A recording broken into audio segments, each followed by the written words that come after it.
เหตุการณ์นี้បានកើតឡើងកាលពីអំឡុងឆ្នាំ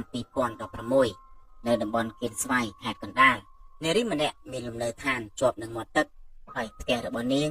តែងតែមានភាពស្ងប់ស្ងាត់ជាធម្មតាប៉ុន្តែថ្ងៃមួយមានការភ្ញាក់ផ្អើល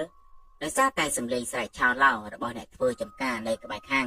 ពូម្នាក់ដែលកំពុងតែធ្វើការងារនៅក្រៅផ្ទះរបស់នាងបានប្រទះឃើញវត្ថុមួយយ៉ាងអណ្ដែតទៅនៅមាត់ច្រាំងលុះពេលចូលទៅមើល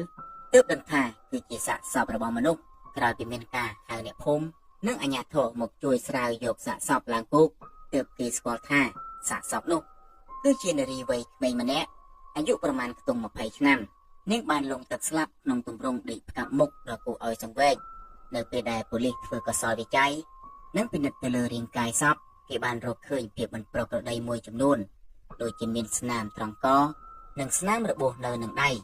ដែលធ្វើឲ្យគេសន្និដ្ឋានថានារីម្នាក់នេះអាចនឹងមិនមែនស្លាប់ដោយសភាពលងទឹកធម្មតាទេតែអាចជារឿងឃាតកម្មដែលគេបានសម្លាប់រួចទើបបោះចូលទៅក្នុងទឹកដើម្បីបំបត្តិភស្តុតាងគ្រាន់តែបានឃើញទស្សនវិជ្ជានោះភ្លាមនារីជាម្ចាស់ផ្ទះមានអារម្មណ៍រន្ធត់លាយឡំជាមួយនឹងក្តីអាណិតអាសូរយ៉ាងខ្លាំងចំពោះព្រលឹងនារីរងគ្រោះដែលត្រូវបានស្លាប់យ៉ាងអណោចអាធមនិងវេទនាបែបនេះពេលវេលាបានកន្លងផុតទៅរយៈពេល2ថ្ងៃបន្ទាប់ពីគេបានសែងយកសាកសពនារីនោះចេញពីមាត់ទឹកដែលនៅខាងក្រោយផ្ទះបាត់ទៅនៅរាត្រីមួយខណៈពេលដែលមេឃងងឹតស្លុបនិងបរិយាកាសនៅមាត់ទន្លេមានភាពស្ងាត់ជ្រងំនារីជាម្ចាស់ផ្ទះនិងឪពុករបស់នាងបានចុះទៅក្រោយផ្ទះដើម្បីស្រោចទឹកបន្លែដំណាំដែលដុះនៅតាមមាត់ច្រាំងនោះដោយសពមួយដងខ្យល់ត្រជាក់បានបក់មកតិចតិចប៉ះនឹងស្លឹកឈើបង្កើតបានជាសំឡេងគួរឲ្យព្រឺខ្លាចខណៈពេលដែលនាងកំពុងតែស្រោចទឹកបន្លែ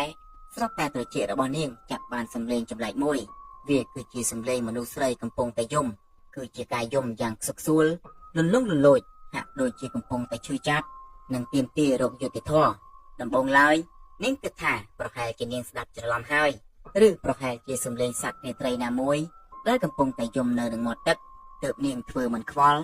និងបន្តការងាររបស់ខ្លួនទៀតប៉ុន្តែសំឡេងយំនោះមិនបានរសាយបាត់ទៅណាទេវាបែរជាលាន់លឺកាន់តែច្បាស់កាន់តែខ្សឹកខ្សួលនិងស្ដាប់ទៅហាក់ដូចជាកំពុងតែចូលមកចិត្តនាងបន្តិចម្ដងពីទិសដៅនៃមាត់ច្រាំងទន្លេនោះភាពភ័យខ្លាចបានចាប់ផ្ដើមវេលុកក្នុងសតិស្មារតីរបស់នាងបានងាកទៅសួរឪពុកដែលកំពុងតែស្រោចទឹកនៅក្បែរនោះថាតើគាត់មានបានឮសំឡេងមនុស្សស្រីយំដែរឬទេប៉ុន្តែឪពុករបស់នាងបានបដិសេធហើយបញ្ជាក់ថាគាត់មិនបានឮសំឡេងអ្វីទាំងអស់ក្រៅពីសំឡេងទឹកដែលកំពុងតែស្រោចនោះដោយសារតែការចង់ដឹងនិងការសង្ស័យនាងបានសម្រេចចិត្តទីងពិលបញ្ចាំងកាត់ភាពងងឹតតម្រង់ទៅរកប្រភពនៃសំឡេងដែលស្ថិតនៅចំកន្លែងដែលគេប្រទះឃើញសាកសពកាលពី2ថ្ងៃមុនគ្រាន់តែពន្លឺពិលចាំងចំគោលដៅបេះដូងរបស់នាងស្ទើរតែឈប់លោតឈាមក្នុងខ្លួនហាក់ដូចជាកកស្ទះទស្សនវិជ្ជាដែលនាងបានឃើញនៅចំពោះមុខគឺជារាងកាយរបស់នារីម្នាក់ដែលកំពុងតែឈរស្ងៀមធ្មឹងសម្លឹងមកនារីម្នាក់នោះគ្មាននរណាផ្សេងក្រៅពីសាកសពនារីវ័យក្មេងដែលគេទើបតែបានស្រង់ចេញពីទឹកនោះឡើយសក់របស់នាងសើមជោគធ្លាក់រាយប៉ាយគ្របដណ្ដប់លើស្មាខណៈដែលសម្លៀកបំពាក់ពោពេញទៅដោយភក់និងស្នាមប្រឡាក់ប៉ុន្តែអ្វីដែលធ្វើឲ្យនារីម្ចាស់ផ្ទះទាំងស្មារតីស្រែកសឹងតែមិនចេញនោះគឺជាផ្ទៃមុខរបស់ខ្មោចទឹកនោះឯងវាមិនមែនជាទម្រង់មុខធម្មតាឡើយផ្ទៃមុខរបស់នាងប្រែជាស្លេកខ្មៅហើយធ្លាក់វែងចុះមកក្រោមយ៉ាងគួរឲ្យរអើមខណៈដែលកែវភ្នែកទាំងពីរបើកធំសម្លឹងមិនព្រិចគ្មានគែមខ្មៅសម្លឹងទម្លុះមកចំក្រសែភ្នែករបស់នារីជាម្ចាស់ផ្ទះដោយអំណាចនៃគំនុំនិងការជឿចាប់នារីភ័យញ័រខ្លួនទៅត្រឹកពិលស្ទើរតែជ្រុះពីដៃសំណាងល្អនៅពេលនោះមានលោកតាម្នាក់បានចូលមកជួយទាញស្មារតីនាងទាន់ពេលធ្វើឲ្យនាងដឹងខ្លួនរួចរត់ឡើងមកលើផ្ទះវិញទាំងព្រលឹងចុងសក់អូទាំងឪពុករបស់នាងមកជាមួយផងក្រោយពីយប់ដ៏រន្ធត់នោះមកនាងបានរងនឹងការប៉ះទង្គិចផ្លូវចិត្តយ៉ាងខ្លាំងឲ្យតែមេឃធ្លាក់ដល់ពេលយប់ព្រលប់នាងលែងហ៊ានបោះជំហានទៅខាងក្រោយផ្ទះដែលនៅនឹងមាត់ទឹកនោះទៀតហើយទោះបីជាពេលវេលាកន្លងផុតទៅច្រើនឆ្នាំការភ័យខ្លាចអាចស្រុតចុះបន្តិចប៉ុន្តែរូបភាពនៃផ្ទៃមុខដ៏វែងអន្លាយ